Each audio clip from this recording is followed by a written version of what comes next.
Borthakur IAS Academy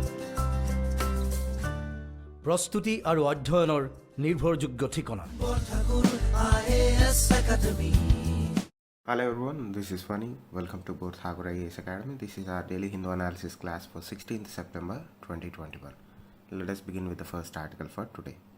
PM launches Sansad TV, calls it Voice of the House.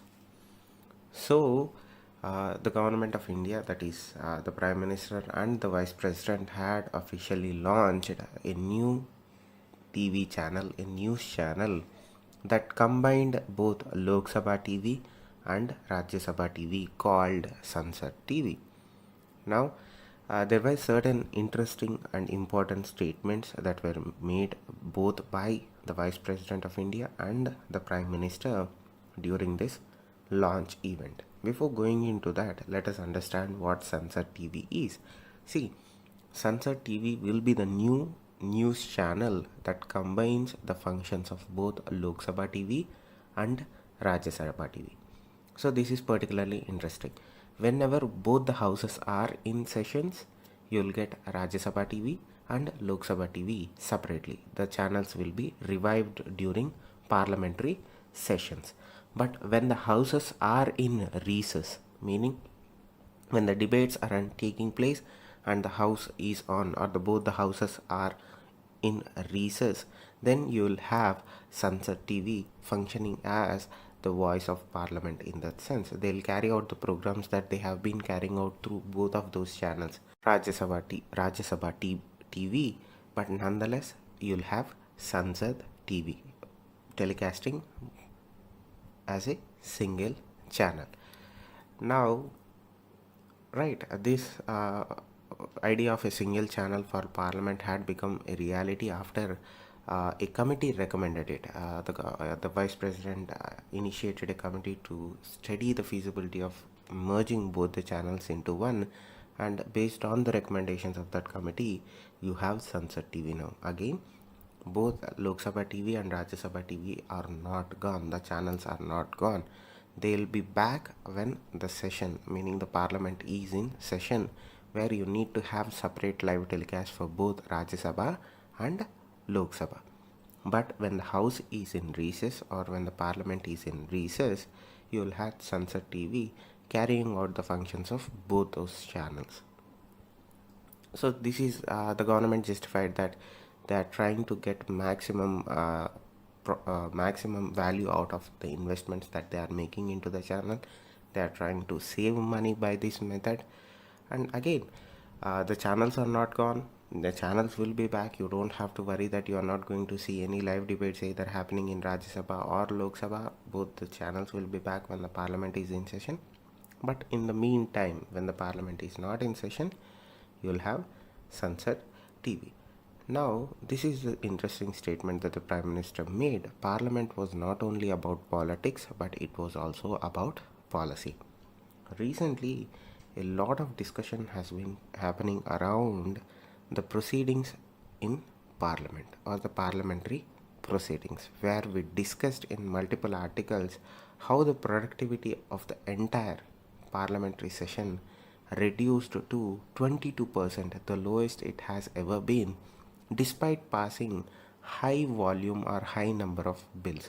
Remember, we passed anywhere between 20 to 22 bills during this session, but the overall time allocated to discussion had reduced to just 20%, where we said that not even 10 minutes were given to discuss the benefits or the disadvantages of a single bill that was being tabled in the House of the Parliament. Now, again, the statement might be asked as a question, right? There is a possibility that a question might come in the sense asking, Parliament was not only about politics, but it was about policy to discuss. Then again, you have to write what policy is, why policy is important, why Parliament is not only about politics. It wasn't even about politics, but about accountability and framing public policy too. So that is one possible question. Now he was describing, or Prime Minister described India as mother of democracy. What is the significance of this statement? Remember, when you were studying your history lessons for examination, you might have come across something called sabhas, right? Democracy doesn't mean the form of democracy that we are living in right now. Democracy has various forms and comes in various shapes and sizes. The democracy that we are in right now might be a byproduct of Americanization or westernization of democratic principles that we were adopting or we were forced to adopt. But nonetheless, much prior to the modern form of democracy that we are seeing right now, India too had its own form of democracies that survived in the states erstwhile, right? So that is what he's trying to say here. The idea of, or the concept, or the existence of democracy in India is not new. We have always had democratic principles in our society, but not in the form that you are thinking or that we are seeing right now. But nonetheless, in our past too, in our history too, we too had democratic systems that existed. That is what he's saying as, or that is why he's describing India as mother of democracy. Now, he was also pointing out to the fact that democracy was not only a constitutional structure for the people of India, but spirit as well. See, this is in our heritage, this is in our history, this is not something that was given to us. We had it. What was given to us was the modern or the current structure of, or the style of democracy. So that is why the Prime Minister is saying that democracy is not only a constitutional structure for the people of India, but also in spirit as well. Now, coming to the statements made by the Vice President, again, these statements are significant given the backdrop that they are being made in. Now, Vice President says that there was a need for meaningful debates echoing people's aspiration in Parliament and legislature. Loud disruptive noise should not drown the voice of citizens, he said. Now, again, recently we saw the disruptions that happened in the Parliament, in the either in Lok Sabha, in Rajya Sabha. What were the disruptions in regards to? First, it was the farm bills, then followed by the Pegasus, Snoopgate or Spygate or whatever it is. But nonetheless, these disruptions meant that the time that was being allocated for meaningful debate on important piece of legislations got reduced to mere minutes, right? So when you have these kinds of voiced based protests in the house, in the parliament, the scope for discussing, debating on legitimate bills goes down drastically. So we even might not know what would be the disadvantages of getting that bill passed or having that bill enacted into an act. That is the real worry here. That is what he is trying to say. Loud disruptive noise should not drown the voice of citizens, and rather debates should amplify concerns, clarify doubts, and deepen shared understanding. Look at the statement. Debates should amplify concerns, it should clarify doubts, and deepen shared understanding of the issues that plague the Indian society. Now, these two statements are significant. One, democracy is not new to India. We had democracy. What we were given to us, or what was introduced to us, is at least the current structure of democracy. The second thing, debates should amplify concerns, they should clarify doubts, and deepen shared understanding of issues. And most importantly, loud disruptive noises should not drown the voices of citizens. Again, this is Sunset TV, which combines both Lok Sabha TV and Rajya Sabha TV during recess, but both of those channels come back when the parliament is in session. Moving on to the next article, India-China avoided open clash over origins of COVID. Recently, the BRICS summit concluded where the discussion on COVID-19 happened, and our Prime Minister made certain statements that are a little bit significant given the context of relationship between India and China in the current scenario, right? right? As the title suggests, we avoided an open clash over the origins of COVID-19, and the statements that were made, though these were not available to the public, but nonetheless the statements that were made were of a significant value. Now he pointed out as far as the origins of the COVID-19 virus, Prime Minister made a strong intervention in favor of transparent investigation into the origins of pandemic, a subject that is very sensitive about. China is sensitive about. So let us understand how India's posture has been prior to the Galwan clash, prior to the LAC standoff. See, remember, India has always been very accommodative of Chinese sensitivities. Whether it may be the Taiwan issue, whether it may be the Tibetan issue, whether it may be the Hong Kong issue, or any other issue which China was sensitive about, India was accommodative. India had adopted this accommodative stance when it came to Chinese sensitivities. Whatever it was, India was always trying to accommodate Chinese sensitivities and Chinese interests. That was the one of the way that India was trying to engage with China so that we have a cordial bilateral relationship. Now, what has changed? Things have drastically changed in terms of India's policy towards China, India's approach towards China. And these statements calling for transparent investigation into the origins of China is a complete 180-degree shift from our accommodative stance. We know for a fact that it is very sensitive topic for China. China is very sensitive about the origins of COVID-19, where the lab leak theory is something that they are worried and scared about. And this statement coming at this point of time announces that India is no longer accommodative towards Chinese sensitivities. Again, India will speak up its mind. India will put out its own interests above all other concerns. Now, calling in this investigation for transparent investigation is not new. This was started by Australia. Active China was towards the Australian statement. They reneged on their trade agreements. They prevented the import of Australian wine, which was a major export for Australia to China. So, short of war, China did everything that it could do to intimidate Australia. But nonetheless, Australia kind of held its own ground, and we are seeing those dividends being paid right now. But nonetheless, the origin thing was one thing that Australia started and the US ran with. So what happened was, immediately after Australia started saying that you need to investigate the origins of COVID-19, we need to know the facts, US and its allies kind of ran with that. The lab leak theory was proposed by President Trump, and we all saw how that transpired into the current day scenario. Now, coming back to the statement or the speech given by the Prime Minister, he was saying that today global governance needs credibility.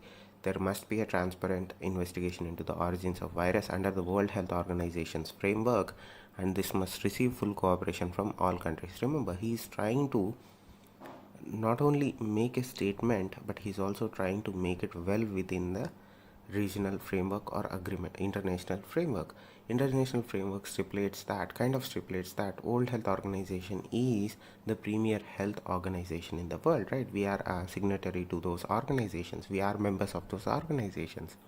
When he says that a transparent information must be made that ensures global governance gets back its credibility. When he says that global governance needs credibility, what was the biggest things that happened post COVID-19 or during COVID-19? The credibility of World Health Organization took a hit because of their ever-changing statements on origin of virus and protocols and the warnings and advices that they were giving to countries. Because of that, a lot of trust was receding from the World Health Organization. In order to ensure that their credibility is restored, we need to ensure that they themselves, the World Health Organization, conducts an investigation which is transparent into the origins of virus, and this must receive full cooperation from all countries. When he says that, he is not diverting from international order. He is trying to ensure that whatever the credibility was lost, it should be restored. Now again he says that if this is done, it will reduce the questions over WHO's credibility, and we will be able to prepare better for future pandemics as well. And this was made in the presence of Chinese president. See, remember, there is a greater chance that we are going to see future pandemics, and we need an health organization at the forefront that not only tracks but also studies viruses, right? Studies in the sense that studies the risks or areas where there might be a possible future outbreak. That is the surveillance program. In order to have an effective surveillance program, you need organizations like WHO.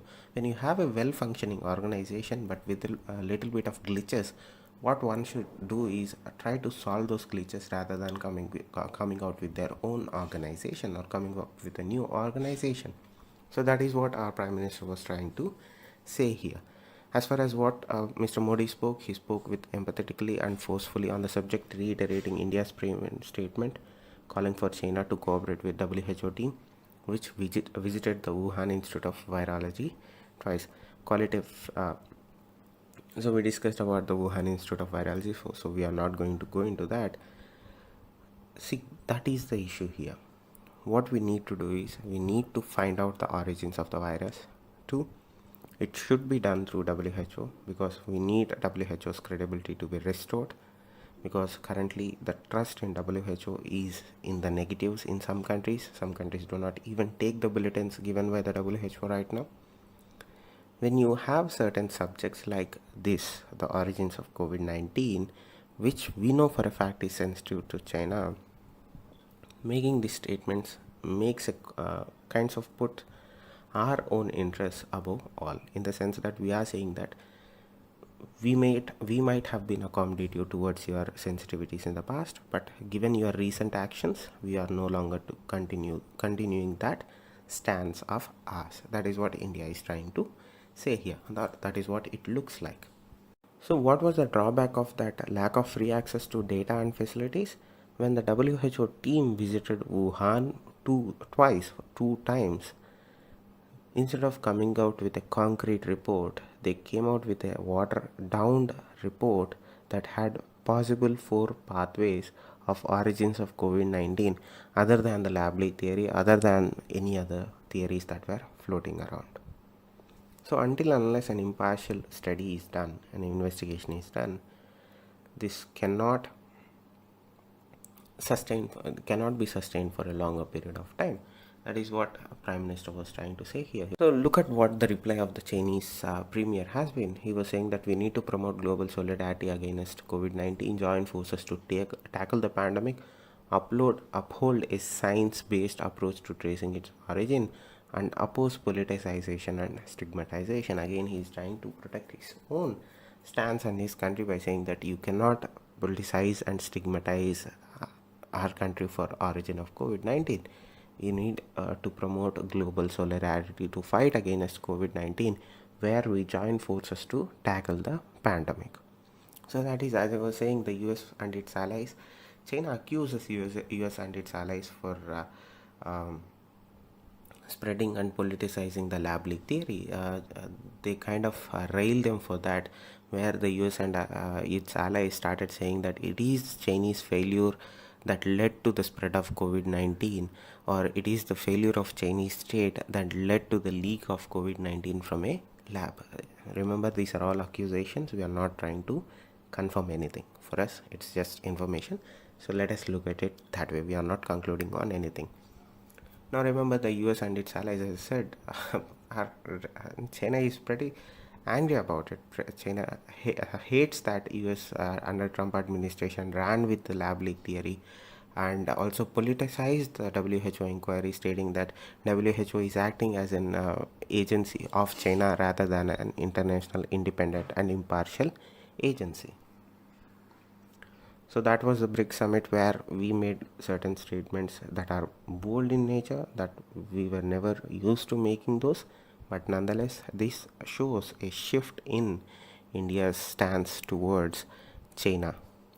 Now moving on to the next article, US, UK, Australia form new partnership. Now this is something that is going to make one country very angry, France.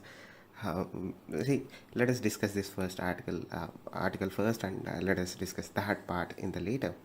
Now, the US, the UK, and the Australia have announced a new trilateral security partnership for the Indo-Pacific called AUKUS. That is Australia, UK, and US Trilateral Security Partnership. What is this trilateral grouping is going to do? This trilateral grouping is going to focus on security, right? And this is something that they have been talking about for a short period of time, but nonetheless this has materialized into something physical right now. Now this trilateral grouping was security focused, suggesting that it was different from but complementary to arrangement such as the Quad. Remember, Quad doesn't have United Kingdom, but Quad, at every point of time we have been saying that Quad is not a military grouping, but rather a grouping that is based on shared interests. But on contrary to Quad, this AUKUS grouping is a military grouping which acts as a complementary to the Quad grouping as such, or the arrangements made through Quad. So this is something interesting, right? This is a new development in the region, which, as I said, is going to set off a lot of alarm bells for other countries. Now, what would this trilateral partnership involve? The trilateral partnership would involve an 18-month effort to help Australia acquire nuclear-powered submarines which are quieter, which are more capable, and can be deployed for longer periods of time because they don't need to refuel. Since they don't need to refuel, they don't need to surface as often as conventional diesel engine or electric engine submarines do. So this AUKUS grouping is going to focus on for at least an 18-month effort, where they are going to ensure that Australia acquires nuclear powered submarines. Not only that, they are also going to ensure cooperation across emerging technologies such as AI, quantum technologies, and undersea capabilities.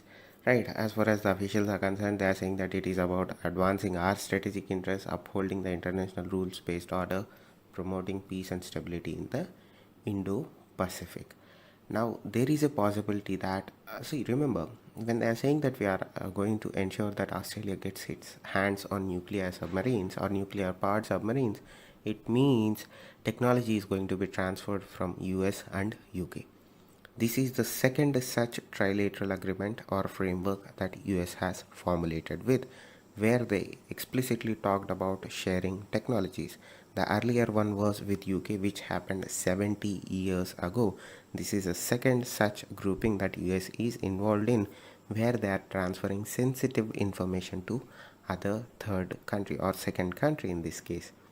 Now, as far as the extension of this trilateral framework, they are saying that this is one and off. We are not going to add more people, but in international trilateral frameworks or any frameworks, nothing is set in stone. As situations evolve, as situations change, agreements or frameworks expand and increase their footprint and engagement with other countries also.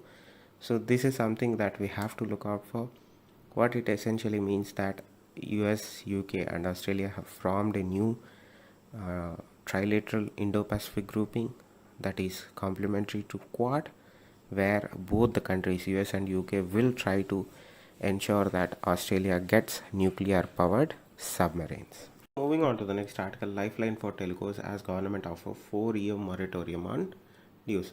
Before going into this article, let us understand what adjusted gross revenue is in the first place.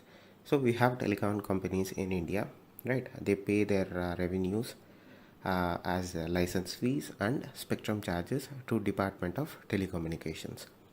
Now that spectrum is owned by the Department of Telecommunications, and these companies, for using the spectrum which is owned by the government, they pay their revenues as license fee and spectrum charges.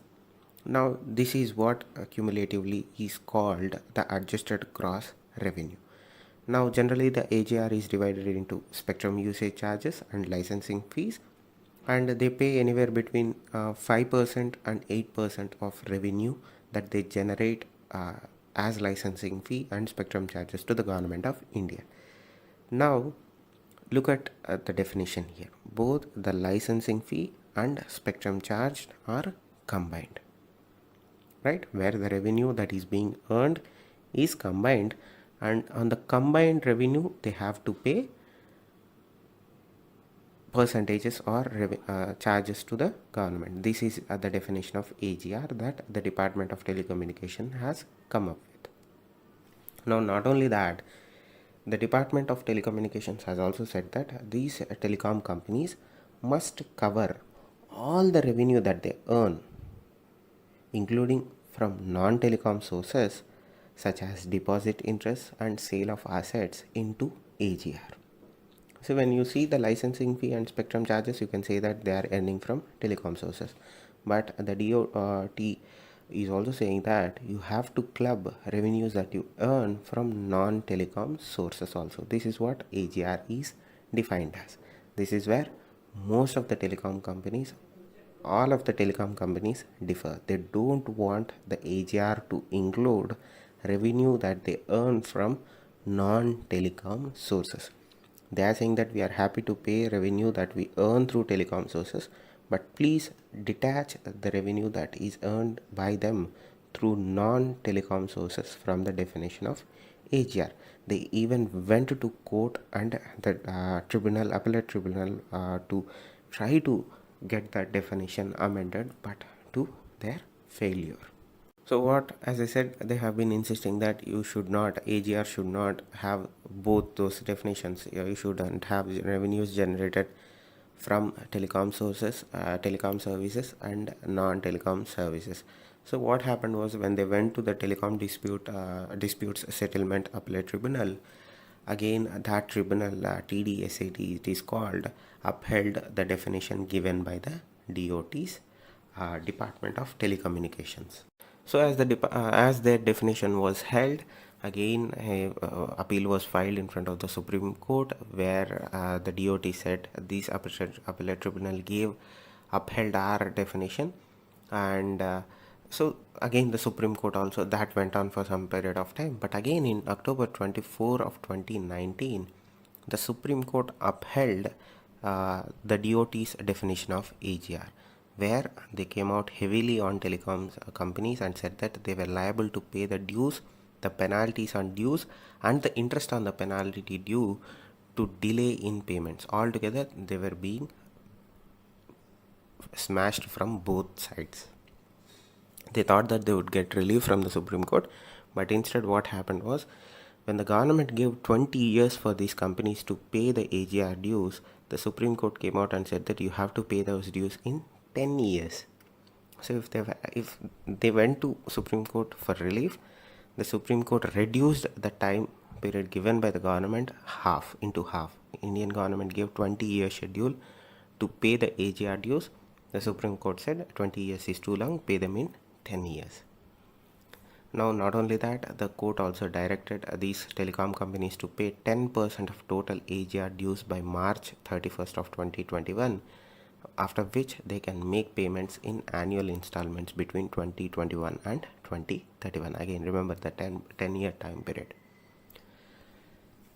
Now the government of India is coming out with a new policy where they are saying that we are going to give you a moratorium, 4-year moratorium on payment of AGR dues.